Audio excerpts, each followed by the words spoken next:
शुरुआत को कभी नहीं बदल सकते, आप कभी शुरुआत को नहीं बदल सकते, लेकिन आप जहाँ हैं वहां से शुरू करें और आप अंत को बदल सकते। जब आप इंटर का जब एग्जाम दे रहे थे या जब आप फाइनल में आए तो क्या लगा? आप जैसे फाउंडेशन में हिंदी इंग्लिश का बड़ा झंझट था, इंटर में आके वो थोड़ा स्मूथ हुआ होगा कि चलो यार हो जाएगा।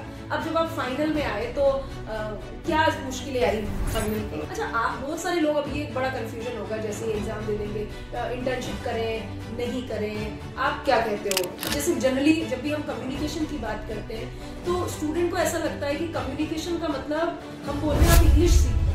आपको ये कब समझ में आया कि कम्युनिकेशन का मतलब हिंदी इंग्लिश नहीं होता? एवरेज स्टूडेंट है, हम पास हो जाएंगे वो हमारे लिए क्या? हाँ, कोई भी कुछ भी कहता रहे कि नितिन एक एवरेज स्टूडेंट था, but now Nitin all India rank.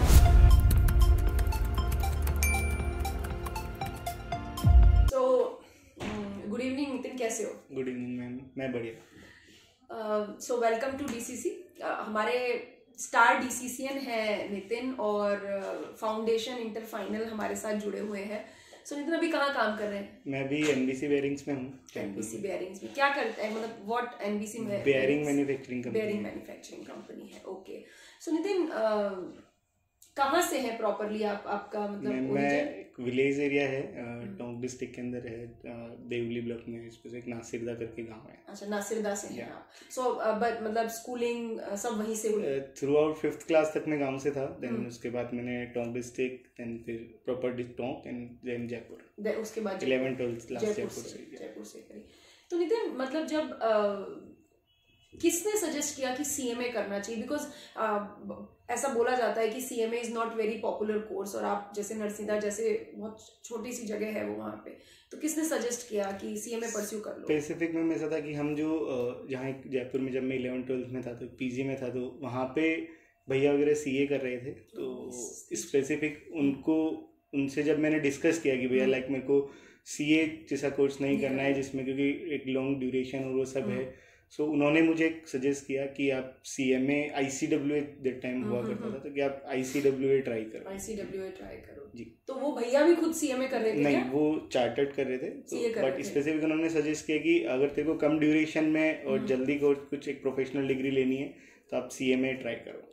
और ये मतलब हमारे पास जितने भी हम लोगों ने कन्वर्सेशन सीएमए से किया है, मोस्ट ऑफ दी सीएमएज ने यही बोला कि अगर आपको शॉर्ट टर्म ड्यूरेशन का प्लान करना है तो go for the cost and management accountancy. Okay, तो 10th में कितना परसेंट था आपका? मैं 84, सॉरी 10th में 69 है, 12th में 84। और थ्रू आउट दी स्कूलिंग हर बच्चे से ऐसा है ना, एक इंडिया में हमारी एकेडमिक्स उसमें एक लेवल लगा दिया जाता है कि भाई ये बहुत स्टूडियस है, ये पढ़ने वाला बच्चा है, एवरेज। आप कैसे थे? एवरेज स्टूडेंट था मैं इनिशियल से, तो ये लेवल आपके ऊपर था कि आप एवरेज स्टूडेंट हैं। तो जब आपको ये कहा जाता था एवरेज स्टूडेंट है, मैं मानती हूँ कि जब आप कुछ 13, 14, 15 साल के रहे होंगे, 10th में या 9th में 8th में रहे होंगे, तो ऐसा सुन के क्या लगता था मैं क्या कर लूंगा मेरे करियर में, मतलब ये सब मुझे एवरेज बोलते हैं? स्पेसिफिक एक बार आ जाता है कि नहीं, हाँ ठीक है, हम लोग एवरेज स्टूडेंट ही हैं, हम कभी स्कॉलर वाली कैटेगरी में हम नहीं जा सकते, वो एक स्पेसिफिक हमको ऐसा लगता है। तो क्या लगता है ऐसा लेबल लगाना ठीक होता है बच्चे के? लेबल और कैटेगराइज करना कुछ नहीं है, बट एक माइंड सेट हो जाता है। अगर आप किसी को आप बोले जाए कि हाँ ये एवरेज स्टूडेंट है, तो उसका एक माइंड सेट हो जाता है कि नहीं, कभी अगर ऐसी बात भी आती है कि आपको कि लाइक होता है ना कि किसी क्लास में एक बात हुआ कि 90% किसका बनेगा, तो वो एक हाथ ऊपर नहीं उठ पाता है कि जस्ट बिकॉज नहीं हम तो एवरेज स्टूडेंट हैं, हम लोग नहीं पहुंच सकते थे। बहुत अच्छी बात आपने बोली। सच में ये जिंदगी में ना ये सेल्फ लिमिटिंग बिलीफ ना हमारे अंदर आ जाता है कि जब अगर क्लास में पूछा जाए कि अच्छा बताओ किस किस के कौन बोर्ड टॉप करेगा, तो मैं तो हाथ नहीं उठाऊंगा जस्ट बिकॉज ऑफ मेरे को एक कैटेगराइज कर दिया गया है कि मैं एवरेज स्टूडेंट हूँ। तो ऐसा नहीं करना चाहिए किसी भी स्टूडेंट के साथ। ओके, तो अब जब आप सीएमए फाउंडेशन में आपने एंट्री ली तो कैसे आपको पता लगा डीसीसी के बारे में कि यहाँ पे मुझे क्लास ले लेनी चाहिए? स्पेसिफिक दैट टाइम पे बहुत लिमिटेड स्कोप था, क्योंकि जैसे हम लोगों ने 30 जनों ने स्पेसिफिक फाउंडेशन का एग्जाम दिया था। सो हमने ऑनलाइन सर्च किया कि सीएमएस के कौन से इंस्टीट्यूट्स हैं, क्या हैं, सो हमें डीसीसी के बारे में पता चला। और स्पेसिफिक है, मैं शुरू से, मेरा एक फ्रेंड है मोहित, तो मेरे को उन्हीं पे बिलीव था, तो उन्होंने डीसीसी पे आके टचअप किया, कांटेक्ट किया, उनको लगा कि हमें यहीं से कोचिंग करनी है, देन फाइनलाइज कि हमें यहीं से करनी है। तो अच्छा, तो मोहित आपके साथ स्कूल में भी था? स्कूल मेट्स हैं हम लोग। तो मोहित लखोटिया भी हमारे स्टार डीसीसी ने ऑल इंडिया रैंक 2 थी उनकी। इन्हीं के बैच में थे। तो फिर अच्छा, जब फाउंडेशन आपने किया, फाउंडेशन में कितने मार्क्स थे आपके? मैम 276। 276, ओके। और फिर उसके बाद इंटर आपका फर्स्ट अटेम्प्ट हुआ? ओके। तो जब आपने सीएमए फाउंडेशन की जर्नी स्टार्ट की, आप सीएमए इंटर में आए, तो सबसे ज्यादा स्ट्रगल क्या लगता था उस समय? स्पेसिफिक मेरे लिए ये था कि मैं एक हिंदी मीडियम स्टूडेंट था टिल द 12th, तो मुझे लगता था कि इंग्लिश में सब चीज़ें कैसे होंगी। हाँ। क्योंकि प्रैक्टिकल सब्जेक्ट्स में हम लोगों को फिर भी उतना एक इशू नहीं रहता होता है कि कर लेंगे। हाँ, लेकिन जो थ्योरेटिकल सब्जेक्ट था वो एक ये होता है कि एक बार बन जाता है कि ये सब याद करना, क्योंकि हम लोग हमें कुछ वर्ड्स जो भी याद हैं हाँ। वो हिंदी से रिलेटेड चीज़ें याद हैं, तो हम लोगों को पहले हिंदी में उसको अडॉप्ट करना, क्योंकि जो नोट्स वगैरह हैं specific through out the English वो सब इंग्लिश में होते हैं। पहले उसको इंग्लिश से हिंदी में समझना, फिर उसको हिंदी में याद रखना, देन उसको कन्वर्ट करके हिंदी में वापस रिप्रेजेंट करना। सो वो अपने आप में एक बड़ा एक हर्डल था। बट ठीक है, हम लोगों ने स्पेसिफिक उसके लिए जो वर्क किया, जैसा जो कोचिंग में स्पेसिफिक हमें सजेस्ट किया जाता है कि अगर आप हिंदी आपका बैकग्राउंड था, देन अगर आप इंग्लिश में अगर आप पेपर दे रहे हो तो आपको इशू आएगा। बट आप क्या करो कि आप short notes time to time बनाते चलो, कि अगर आज आप पढ़ के जा रहे हो आप उसको कल जाके उसका नोट्स बना लो। ऐसा नहीं कि मैं एग्जाम के टेन्योर में या सेल्फ रिवीजन के टेन्योर में उसके क्योंकि उस टाइम तक क्या हो जाता है कि फिर आपको इंग्लिश भी याद नहीं रहता और हिंदी भी याद नहीं रहता, और वो फिर कभी होता ही नहीं है। तो ये आपने फॉलो किया? तो ये मैंने एक स्ट्रक्चर फॉलो किया कि डे अगर वीकली या मंथली हमने ट्राई किया कि जो मैंने पढ़ा है उसका शॉर्ट नोट्स बना। बिकॉज बहुत सारे लोग हिंदी मीडियम से आते हैं, और मैं बहुत सारे की क्या बात करूँ, I am from the through out Hindi medium, तो ये बहुत बड़ा हर्डल रहता है। हिंदी में कंटेंट है, उसे हिंदी में समझना, फिर उसे याद रखना, फिर एग्जाम में इंग्लिश में कन्वर्ट करके लिखना, तो हम तो उस ट्रांसलेशन मोड में चलते रहते हैं। ओके। जब आप फाउंडेशन से इंटर में आए तो बिकॉज आप एवरेज स्टूडेंट थे ना, ये सेल्फ लिमिटिंग बिलीफ हो गया था कि यार मैं तो एवरेज हूँ, तो क्या लगता था कि फर्स्ट अटेम्प्ट में क्रैक कर लोगे? फर्स्ट अटेम्प्ट का एक मोटिवेशन तो था, बट लेकिन उम्मीद नहीं थी, जस्ट बिकॉज ऑफ क्योंकि जो मैंने टेस्ट सीरीजेस दी एंड जो मेरा थ्रू आउट द था उसमें स्पेसिफिक जो लास्ट में टेस्ट दी ये हुई कि मेरे को डायरेक्ट टैक्सेशन में 36 मार्क्स ही मुझे मिले फाइनल टेस्ट सीरीज में। सो एक सेल्फ वो हो जाता है कि यार नहीं, आप नहीं कर पाओगे क्योंकि आपके 36 मार्क्स आए हैं, अब एग्जाम में बहुत शॉर्ट ड्यूरेशन बचा है। सो मेरे पास 15 डेज का एक ड्यूरेशन था, उसमें मैंने स्पेसिफिक कि लास्ट अटेम्प्ट्स में क्या क्वेश्चंस आए हैं, क्या चीज़ें इंपॉर्टेंट हैं। सो ऐसा नहीं होता कि आप एंड टाइम पे क्रैक नहीं कर सकते हो, अगर आपको है कि हमें करना है तो हम उस एंड टाइम के पीरियड में भी एग्जाम्स क्रैक कर सकते हैं। देन आफ्टर मेन एग्जाम में मेरे डीटी में फिर 54 मार्क्स थे एंड ऑन टोटल 436, मतलब 36 से 54 पहुंच गए। तो ये जब बहुत सारे लोग ये देख रहे हैं, और हम भी जब हमारे पास, आपको पता है कि डीसीसी की टेस्ट सीरीज कितनी इंपॉर्टेंट होती है और स्टूडेंट भी बहुत सीरियसली लेता है, तो जब ये फाइनल टेस्ट सीरीज में बच्चा 40 क्रॉस नहीं कर पाता है तो शायद बहुत लोग इसे ऐसा देखेंगे कि शायद एग्जाम नहीं देना चाहिए। But now what is your assessment? ये असेसमेंट पैटर्न है, इम्प्रूवमेंट का ग्राउंड है, या फिर यार डालने की? टेस्ट सीरीज एक फाइनल कॉल है कि हमें किस तरीके से अब एग्जाम में, मेन एग्जाम में जाना है।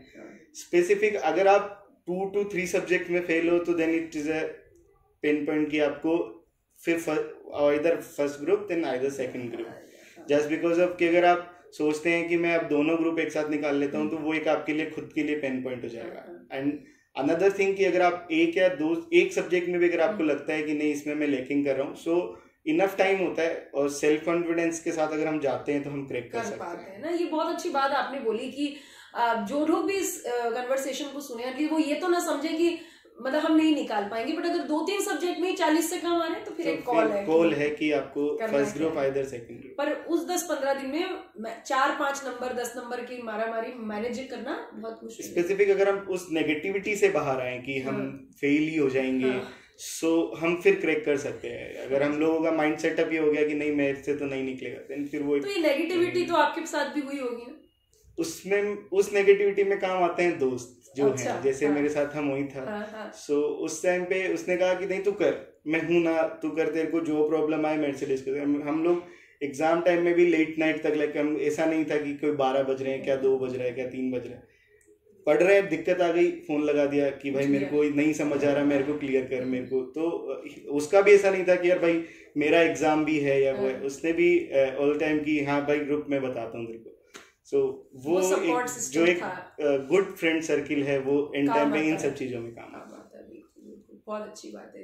तो अब जैसे आप इंटर आपने क्लियर कर लिया 436, अब आप फाइनल में आए, तो नाउ जब आप इंटर का जब एग्जाम दे रहे थे या जब आप फाइनल में आए, तो क्या लगा? आप जैसे फाउंडेशन में हिंदी इंग्लिश का बड़ा झंझट था, इंटर में आके वो थोड़ा स्मूथ हुआ होगा कि चलो यार हो जाएगा। अब जब आप फाइनल में आए तो क्या मुश्किलें आई फाइनल के लिए? उससे पहले में एक पीरियड रहता है इंटर्नशिप का। सो जनरली क्या होता है कि हम लोग एग्जाम्स के बाद थोड़ा एक से रिलैक्सेशन मोड में हो जाते हैं कि हाँ ठीक है एग्जाम हो गया, रिजल्ट आने दो, देन उसके बाद देखेंगे। सो एज अ सीएमए मेरे को जो लगता है कि हमने अभी जैसे हम लोग इंडस्ट्रीज में हैं तो हम देखते हैं कि इंटर्नशिप का एक बहुत मारामारी रहता है। हम क्या करते हैं कि हम सोचते हैं एग्जाम के रिजल्ट के बाद हम देखते हैं, तो हम ये करें कि जो वो 1.5 मंथ है हम उसको यूटिलाइज करें इंटर्नशिप्स को फाइंड आउट करने में। अच्छा। और उसमें तो वो हमें जो एग्जाम के रिजल्ट के बाद जो रश आता है मार्केट में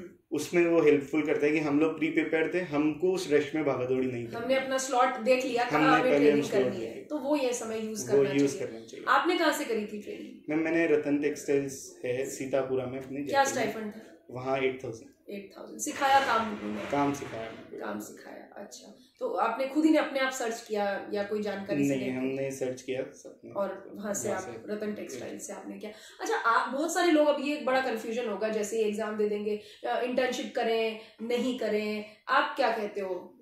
इंटर्नशिप करनी चाहिए जस्ट बिकॉज ऑफ क्या होता है कि बहुत से एक है ट्रेंड है सीएमएस में कि डमी इंटर्नशिप हम ले लेते हैं, बट क्या होता है कि डमी इंटर्नशिप है वो आपको पता है, जिसने दी है उनको पता है, बट मेन जब आप फाइनल जॉब के इंटरव्यूज में आप जाते हो, इंटरव्यूअर को लगता है आपने काम किया हुआ है एंड वो उसी के सराउंडिंग्स में आपसे क्वेश्चंस पूछता है। तो दैट टाइम पे हम लोग ऐसा क्या होता है ना कि जब कुछ गलत किया हुआ होता है अंदर से एक आता है कि नहीं आता मुझे।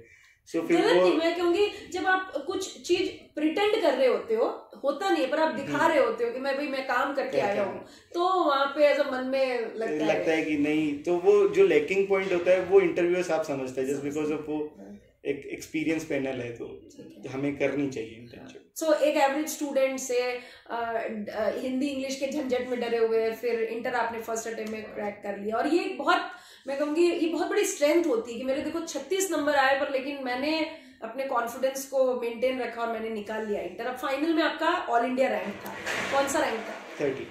30th रैंक था। सोचा था कभी मैं ऑल इंडिया रैंक होल्डर बन जाऊंगा? नहीं, वो जो बताया ना कि कैटेगराइज्ड एक लेवल था कि हम एवरेज स्टूडेंट हैं, तो कभी ऐसा नहीं था कि रैंक, हमें था कि ठीक है निकाल लेंगे। सो और ये जैसे क्लासेस में भी होता है कि स्टूडेंट बहुत ज्यादा टेस्ट सीरीज में अच्छा कर रहा है या क्लास में बहुत अच्छा कर रहा है, तो बीइंग अ फैकल्टी या सभी लोग ऐसा बोलते हैं ये इसकी रैंक आएगी। तो आपके बैच में था कोई ऐसा? मोहित था। अच्छा, कि मोहित की रैंक जस्ट बिकॉज़ ऑफ उसका foundation rank and inter rank था, देन तो ये डिसाइडेड था कि ये फाइनल में रैंक था। तो लगता था कि उस रैंक होल्डर वाले घेरे में मैं भी कभी कदम, जस्ट बिकॉज एक कैटेगराइज्ड हम थे कि नहीं, तो वो अगेन वही कि हाथ ऊपर करना एक सेल्फ डाउट था कि नहीं, हम इससे इस झंझट से हमें दूर ही रखो, हम एवरेज स्टूडेंट हैं, हम पास हो जाएंगे, वो हमारे लिए वो। हाँ, और ये भी अभी ऐसा भी बोल सकते हैं जैसे होता है कि भाई फाउंडेशन में रैंक है, इंटर में रैंक है, तो भाई ये फाइनल में रैंक ले आएंगे, पर हमेशा ये बात सच नहीं होती है। मतलब मैं हमेशा एक बात हमारे स्टूडेंट्स को क्लास में भी कहती हूँ कि आप शुरुआत को कभी नहीं बदल सकते, आप कभी शुरुआत को नहीं बदल सकते, लेकिन आप जहां हैं वहां से शुरू करें और आप अंत को बदल सकते हैं। तो ऐसा आपके साथ भी हुआ कि मतलब जहां हैं आप वहां से आपने शुरू किया और अंत बदल दिया। मतलब अब चाहे कोई भी कुछ भी कहता रहे कि नितिन एक एवरेज स्टूडेंट था, but now Nitin all India rank holder, वो एक लेवल, वो एक सितारा आपके ऊपर लग चुका है कि भाई आप ना रैंक होल्डर हो फाइनल के। तो फिर कैंपस में जब आप गए तो कौन कौन सी कंपनी से शॉर्टलिस्टिंग थी? मेरा टोटल 3 कंपनीज में हुआ था, C8, एसेंचर और लास्ट टू साइट सी। अच्छा, तो अब जैसे आईटीसी में आपका हुआ, C8 में या आपकी शॉर्ट लिस्टिंग आई, एसेंचर में आई, फिर उसके बाद आपने आईटीसी ने आपको रिक्रूट किया, तो आईटीसी के इंटरव्यू में आपसे क्या क्वेश्चन पूछे गए थे? इंटरव्यू में स्पेसिफिक मेरा जो पूरा कॉस्टिंग से रिलेटेड था, जस्ट बिकॉज ऑफ अगेन मेरा जो इंटर्नशिप एक्सपीरियंस था वो प्रॉपर ऑर्डर कॉस्टिंग में था, प्रोडक्ट कॉस्टिंग में। सो इस वजह से मेरा जो क्वेश्चंस मेरे से ज्यादा रहे वो कॉस्टिंग से रहे, और बेसिक क्वेश्चन जो अकाउंट्स एंड जीएसटी से भी तो थे। क्योंकि आईटीसी में भी I think product costing follow होती है। हाँ, प्रोडक्ट कॉस्टिंग, तो ओके, तो आपको कॉस्टिंग से ज्यादा क्वेश्चन पूछे गए। ओके, अब जब आप आईटीसी आपने ज्वाइन की तो क्या लगा कि मैं मतलब कुछ कॉन्फिडेंस लैकिंग लगती है, कॉर्पोरेट कल्चर स्पेसिफिक क्या होता है ना कि जब हम लोग जॉब में जाते हैं तो एक हम ऐसा है कि आप एक नए वर्ल्ड में, आपका एक स्वागत है कि आप एक नई दुनिया में आप गए कॉर्पोरेट। सो वहाँ सबसे बड़ा जो एक इशू या पेन पॉइंट जो मैं बोलूँ मेरे लिए ये था कि अब आपको जो बुकिंग्स नॉलेज है या जो प्रैक्टिकल नॉलेज है वो नहीं करना है। अब आपको जो असलियत में चीजें जो होती है, इंडस्ट्री क्या चाहती है, उन पे आपको काम जाके जो करना है।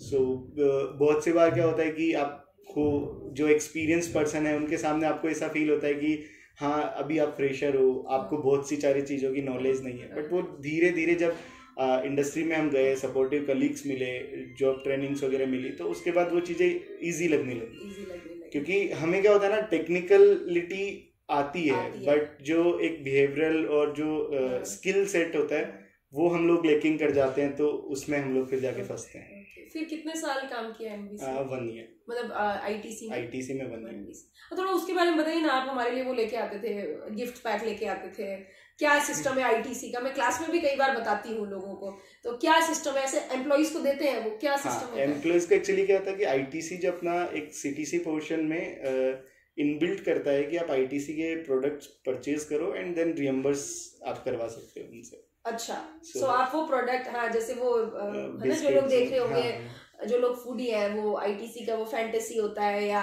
ये भी नूडल्स होते हैं, तो वो नितिन हमारे लिए लेके आया करते थे। तो हम भी चाहते हैं कि कुछ लोग तो पक्का आईटीसी फूड्स में सेलेक्ट हो। ओके, उसके बाद 1 साल आपने काम किया, देन फिर आप अब एनबीसी में आ गए, तो क्यों शिफ्ट क्यों किया? आईटीसी तो बहुत अच्छा ब्रांड है। मैम एक्चुअली क्या होता है ना, फाइनेंस में एक ऐसा कल्चर है, पता नहीं एमएनसीज में नहीं बट स्पेसिफिक इंडियन मैन्युफैक्चरिंग्स में आपको यंगर जनरेशन के लोग प्लांट लोकेशंस पे, अदर लोकेशंस पे थोड़े कम मिलेंगे। तो अब क्या होता है कि लेट नाइट वर्क आवर्स और उसके बाद आके सम लाइफ ऐसा हो जाता है बोरिंग सा कि कोई है नहीं।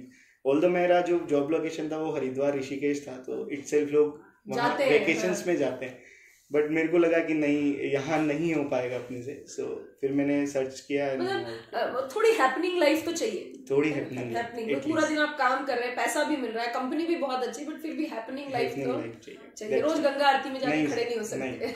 ठीक है, ओके। तो अब उसके बाद आपने एनबीसी का इंटरव्यू दिया। अब एनबीसी के इंटरव्यू में क्या पूछा गया आपसे?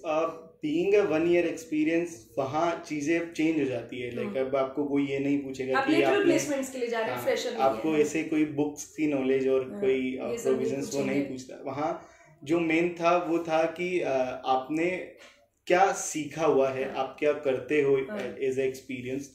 और जो एक मेरा मेन पॉइंट था वहाँ, वो मैंने देखा कि वो लोग स्पेसिफिक पूछे आपको प्रोसेस का कितना अंडरस्टैंडिंग है। जस्ट बिकॉज ऑफ क्या होता है कि उनको पता है कि इसको टेक्निकलिटी आती है, फाइनेंस के प्रोविजंस आते हैं, बट हाउ इंडस्ट्री वर्क्स वो उस बंदे को कितना उसकी नॉलेज है। सो वो मेरे से इस पे, जैसे मैं बिस्किट फैक्ट्री में था, मेरे को पूरा प्रोसेस मेरे को एक्सप्लेन करना पड़ा कि हाउ टू रॉ मटेरियल कैसे आता है, बिस्किट कैसे बनता है, एवरीथिंग। मतलब वो लोग आपको ऑब्जर्वेशन चेक करते हैं कि इट्स नॉट आप अपने टेबल पे बैठे चाय का कप लिया और जो काम दिया जा रहा है वो करे जा रहे हैं ना, ऑब्जर्वेशन भी होना चाहिए सराउंडिंग में। तो अब नितिन, क्योंकि आपने कैंपस से आपका सिलेक्शन हुआ या फिर अब आप एनबीसी में आपने शिफ्ट किया, तो सीएमएस को नौकरी ढूंढना मुश्किल है या मिलती है? एज सच थोड़ा सा, मतलब मार्केट हिसाब से भी थोड़ा सा है, क्योंकि जब डाउन मार्केट है, बट इतना भी हार्डल नहीं है। अगर हम लिंक्डइन एंड नौकरी पे प्रॉपर रोज अपडेट रहें, सो हमें जॉब मिल सकती है। तो ऐसे बहुत सारा इंस्टा रील पे आता है लिंक्डइन नौकरी से .com से नौकरी नहीं मिलती, पर मिलती है। बढ़िया, मैं भी ये मानती हूँ, लिंक्डइन नौकरी मेरा जो एनबीसी में जो सिलेक्शन हुआ था वो लिंक्डइन के थ्रू हुआ था। अच्छा, तो अब बिकॉज नाउ कितने साल हो गए काम करते हुए? अभी मेरे को टोटल 4 ईयर का ऑलमोस्ट एक्सपीरियंस। 4 इयर्स का। और कौन से अटेम्प्ट में आप क्लियर हुआ था? दिसंबर 2020। दिसंबर 2020 में आपने क्लियर किया था। जनवरी में एग्जाम हुआ था ड्यू टू कोविड। तो अब आप किसमें एज क्या थी जब आप? उस टाइम पे मैं 20 एंड हाफ, 20.5 साल के। ठीक है, ओके। अब लगभग 24 साल के। ठीक है, अभी मान लीजिए आपके सामने वो 20.5 साल वाला नितिन बैठा है, ठीक है, जो मन में उसके है कि भाई मैं एक एवरेज स्टूडेंट हूँ, इंग्लिश मुझे ढंग से आती नहीं है, अभी CMA करना है क्योंकि CA करना नहीं है, सो वो 20.5 साल के नितिन को आप अब क्या सजेशन देंगे? मैं स्पेसिफिक एक चीज सजेस्ट करना जरूर चाहूंगा कि work on the communication skill, because जो चीज मुझे आज फील होती है कि हाँ, अगर वो क्या होता है, अगर मुझे नहीं आती भी है सो बट मेरे एक अंदर एक सेल्फ डाउट है कि मुझे नहीं आता, तो वो मेरे को कहीं ना कहीं मेरा एक कॉन्फिडेंस को ब्रीच कर देता है। अगर वो मेरे पास उस टाइम वाले के नितिन के पास अगर होता सो शायद आज मैं कहीं और ग्रो और बेटर पोजीशन पे होते। तो ये मतलब कम्युनिकेशन का मतलब हिंदी इंग्लिश में इट्स अ मेन थिंग कि आप सामने वाले को कितना अच्छे से डिलीवर कर पा रहे हो। आप अपनी बात को टेक्निकलिटी पता है पर टेबल पे उस कॉन्फिडेंस के साथ उसको रखना पड़ेगा। तो ये हिंदी इंग्लिश का, जैसे जनरली जब भी हम कम्युनिकेशन की बात करते हैं तो स्टूडेंट को ऐसा लगता है कि कम्युनिकेशन का मतलब हम बोल रहे हैं आप इंग्लिश सीखो। आपको ये कब समझ में आया कि कम्युनिकेशन का मतलब हिंदी इंग्लिश नहीं होता है? ये मैम मेरे को जब आया, जब मैं ITC का फर्स्ट राउंड ऑफ इंटरव्यू दिया, देन उस टाइम पे मेरे को जो माइंडसेट फोकस था वो था कि मुझे इंग्लिश में कम्युनिकेट करना है। सो मेरा ज़्यादा से ज़्यादा focus rather than the answers, मेरा फोकस था मैं इंग्लिश में कम्युनिकेट करूँ, इंग्लिश में उनके क्वेश्चंस को सुन के मैं इंग्लिश ही निकाल करके जा रहा था। सो वो मेरा राउंड अच्छा हुआ। लास्ट में जब मैंने उनसे कम्युनिकेट किया, जो पैनल था, तो उन्होंने कहा कि नितिन सच ऐसा कोई दिक्कत नहीं होता है, बी कॉन्फिडेंट। सो जब फिर मेरा same day second round of interview भी हुआ था, सो वो फिर मैंने पूरा हिंदी में कम्युनिकेट किया और फुल्ली कॉन्फिडेंस के साथ कम्युनिकेट किया, क्योंकि वो आप दिल से बोल रहे हो। दिल से ओके। और इंटरव्यू के दौरान कोई ऐसी चीज जो आपको ध्यान रखनी चाहिए, बिकॉज अब रिजल्ट आएगा, लोग कैंपस में जाएंगे, आपका एक्सपीरियंस स्पेसिफिक क्या होता है कि बहुत सी बात क्या होता है कि हम जब इंटरव्यू दे रहे हैं हमें लग रहा होता है कि हम सही फ्लो में हैं और सामने वाला जो पूछे जा रहा है वो तो हमें आता है, बट एक पोज बटन स्पेसिफिकली हमें होना चाहिए कि अगर हम लोग 2 या 3 क्वेश्चंस का अगर हमने सही जवाब दे भी दिया है तो 4th क्वेश्चंस को हम लोग थोड़ा सा रुक के जवाब दे, क्योंकि जस्ट बिकॉज ऑफ इंटरव्यूअर को भी लगता है कि इसको चीजें आती है, सो वो घुमाता है कि ये बार बार सही जवाब दे रहा है ना, तो वो इंटरव्यू नहीं अब चलो टेस्ट करते हैं इसको। मेरे साथ एक इंसिडेंस हुआ था इंटरव्यू में। सो उन्होंने मुझे एक बस हायर करने के लिए बोला कि आप कॉर्पोरेट ITC से कि आप कॉर्पोरेट फाइनेंस में हो, देन आपको एक बस हायर करनी है for a company picnic tour के लिए। सो आपको क्या चीज चाहिए? सो हम जैसे एज ए ह्यूमन बीइंग या एज ए टिपिकल मारवाड़ी बनिया हम बोलते कि बस की कंडीशन अच्छी होनी चाहिए, नंबर ऑफ पर्सन्स की वो होनी चाहिए,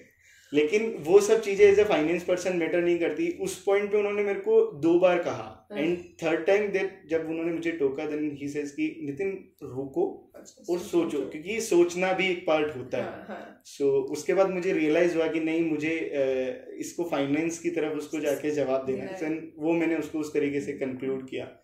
तो मुझे लगा कि नहीं, कभी कभार हम जो फ्लो में जा रहे होते हैं तो हमें पॉज ब्रेक लेके एंड फिर जवाब देना चाहिए। तो क्योंकि आपके साथ तो आपका इंटरव्यू सपोर्टर थे, बट सबके साथ ऐसा नहीं होता है। नहीं सर, जरूरी नहीं आपको इतना सपोर्टिंग पैनल मिले। तो हाँ, मतलब जो लोग आपके इंटरव्यू को सुन रहे होंगे, हम जब कैंपस रिक्रूटमेंट की ट्रेनिंग देते हैं तो हम उसमें बोलते हैं कि अगर नहीं आ रहा है ना तो फ्लो में कुछ भी बोलना है जरूरी नहीं है। आप 2 मिनट का समय ले सकते हैं, पॉज ले सकते हैं और जवाब दे सकते हैं, वो चलता है। हाँ, वो कोई ऐसा नहीं कि आप आंसर नहीं कर सकते। एक्चुअली इसमें क्या होता है, इंटरव्यूअर भी उस चीज से हैप्पी है। अगर आप उसको रुक के और सही जवाब देते हो, then he is on the, आपका कॉन्फिडेंस चेक उसको लगता है कि एटलीस्ट आप सोच रहे हो, थॉट दे रहे हो कि भाई पूछा क्या गया है। ओके। और जो आपने बहुत अच्छी बात बोली कि Hindi English is not a communication, ये एक लैंग्वेज बैरियर नहीं रखना है, कॉन्फिडेंटली टेबल पे बात रखनी आनी चाहिए। अब अगर जो बच्चे लोग, अब बच्चे तो नहीं बोलूंगी, जो लोग इंटर एग्जाम अभी दे चुके हैं, दे देंगे 2-3 दिन बाद फाइनल दे देंगे, अब इन 2-3 महीनों को, एक आपने बात बोली कि इंटर वाले स्टूडेंट्स को अपनी ट्रेनिंग के लिए सर्च करना स्टार्ट कर देना चाहिए सीरियसली। तो आपको क्या लगता है, जयपुर में है अपॉर्चुनिटीज? जयपुर में अपॉर्चुनिटीज बहुत है आजकल। सीतापुरा में बहुत सी इंडस्ट्रीज हैं जो प्रोवाइड कराती हैं इंटर्नशिप। और एक सबसे बड़ा जो बैंक पैकेज है स्पेसिफिक की IOCL जो जनवरी के अराउंड एक वैकेंसी क्रिएट करती है। और जरूरी नहीं है कि सिर्फ उसमें आप रैंक होल्डर्स का ही हो। अच्छा। उनका एक क्राइटेरिया रहता है फर्स्ट अटेम्प्ट का, और उसके बाद एक शॉर्ट इंटरव्यू वो कंडक्ट कराते हैं। अगर आप उस इंटरव्यू में अच्छा परफॉर्म करते हैं, सो नॉट अ बीइंग कि एक माइंड सेटअप होता है कि अगर हम रैंक होल्डर होंगे तो ही अच्छी कंपनीज में जॉब कर सकते हैं। सो वो एक माइंड सेट अगर हम निकाल दें और प्रिपरेशन हम चीज़ों की करें तो हम एज अ गुड अच्छी कंपनियों में भी हम जॉब। हाँ, क्योंकि देखिए किसी भी जगह पे आप जब आप ट्रेनिंग के लिए जा रहे हैं तो इंटरव्यू जो भी कोई कॉर्पोरेट हो या कंपनी हो तो हमेशा ये होता है कि भाई बंदा काम करने वाला होना चाहिए, है ना। आपकी रैंक से उनका काम नहीं होता। तो ये एक मिथ है कि भाई रैंक होल्डर कोई मिलेगा। एक और बात, जब आप, क्योंकि आप एनबीसी में एक पर्टिकुलर प्रोफाइल आपने आईटीसी में देखा, एक पर्टिकुलर प्रोफाइल आपने एनबीसी में आप देख रहे हो, तो आपके सेम एज ग्रुप के बहुत सारे सीएमएज होंगे। आपको क्या लगता है मल्टी प्रोफाइल हैंडलिंग करनी चाहिए या एक प्रोफाइल में एक्सपर्टीज लेनी चाहिए? डिपेंड्स होता है, वो पर्सन टू पर्सन वेरी करता है। बट अगर आप मल्टीपल प्रोफाइल्स में अगर आप जॉब करते हो सो आपके फर्दर ग्रो करने के चांसेस ज़्यादा बढ़ जाते हैं और अपॉर्चुनिटीज तो ऑब्वियसली मिलेगी ही। बट क्या होता है कि जैसे आज आप किसी बड़ी कंपनी के साथ एसोसिएट हो, बट कल को अगर आप किसी थोड़ी इन कंपैरिजन मिड कंपनी में अगर आप जाते हो सो वहाँ आपको एक अच्छी पोजीशन उस बेसिस पे आपको ऑफर हो सकती है, हायर रोल मिल सकता है अगर आप डाइवर्सिफाइड प्रोफाइल। तो कैसे, बिकॉज मैं मेरे इंडस्ट्री एक्सपीरियंस से कहती हूँ, इंडस्ट्री यूजुअली वांट कि अगर सोनल इनडायरेक्ट टैक्सेशन में काम कर रही है या नितिन कॉस्टिंग में काम कर रहा है तो maintain them in that profile only, because वो हमें सिखा चुके हैं, तो अब वो चाहते हैं हम करें। उसके लिए क्या होता है कि कभी कभार ऐसा लगता है हमें कि हम सीनियर से ज्यादा कुछ कह नहीं सकते, बट अगर आपको लगता है कि हम कंफर्टेबल हैं so you should stand for your job rotation. हमें दूसरा काम दे दो, अपने कंफर्ट जोन से बाहर आना जरूरी है। क्योंकि बहुत सी बार क्या होता है कि जॉब स्विच करना इट्स नॉट ए सॉल्यूशन। आपको rather than the jobs rotation पे भी फोकस करना चाहिए। हाँ बिल्कुल, बहुत अच्छी बात है कि बहुत सारे लोग जो आपके एज ग्रुप के हैं, बहुत बार ऐसा होता है कि नहीं यार मैं परेशान हो गया, मैं दूसरी जॉब ढूंढ लूं, पर job rotation diversified profile handle करना बहुत जरूरी है। ठीक है, और अब व्हाट इज फ्यूचर प्लान, क्या सोच रहे हो अभी नेक्स्ट कुछ इयर्स में? स्टडीज का तो ऐसा कुछ है नहीं, प्लान है कि जॉब में ही कुछ आगे कंटिन्यू करना है। ओके, और अब एज अ सीएमए प्रोफेशन, अब 4 साल आपको हो गए हैं इंडस्ट्री में एज अ सीएमए, अब आपको क्या लगता है? अभी भी वैसे ही लोग पूछते हैं कि भाई क्या कर रहा है? नहीं, अभी क्या हो गया है कि अब लोग एज अ सीएमए का ब्रांड वैल्यू स्पेसिफिक जानने लगे हैं कि सीएमए करके भी कुछ कोर्स होता है। इवन देन मेरे 2 कजन हैं जो सीएमए कर रहे हैं, डीसीसी से भी हैं। सो ऐसा नहीं है कि अब मेरे को आगे से लोग पूछते हैं कि यार सीएमए करना है तो कैसे क्या रहता है, क्योंकि वो शायद नितिन को देख रहे हैं कि नितिन ने एक ऐसा कोर्स किया है, ही सेटल्ड इन कॉर्पोरेट, तो मतलब ऐसी क्वालिफिकेशन है कि जॉब मिलती है या करियर अच्छा परस्यू कर सकते हैं। ओके, और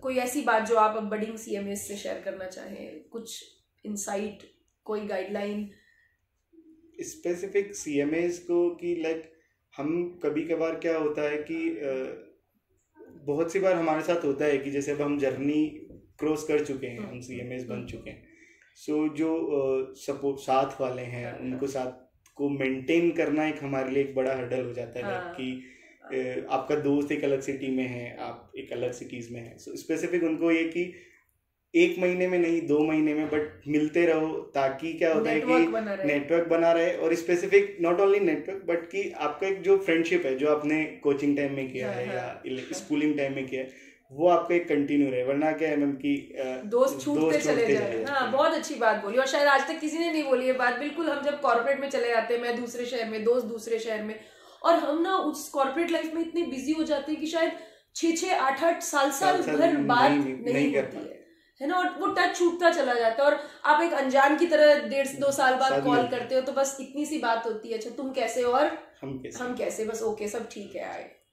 बिल्कुल, बहुत अच्छी बात है, and definitely being a professional networking is also necessary. चलिए, thank you so much Nitin, बहुत अच्छा लगा आपसे बात करके, और जितने भी लोग इस कन्वर्सेशन को सुनेंगे बहुत सारी चीजें जानने को मिलती, क्योंकि हर व्यक्ति की एक डिफरेंट जर्नी है, डिफरेंट एक्सपीरियंस है। Thank you so much.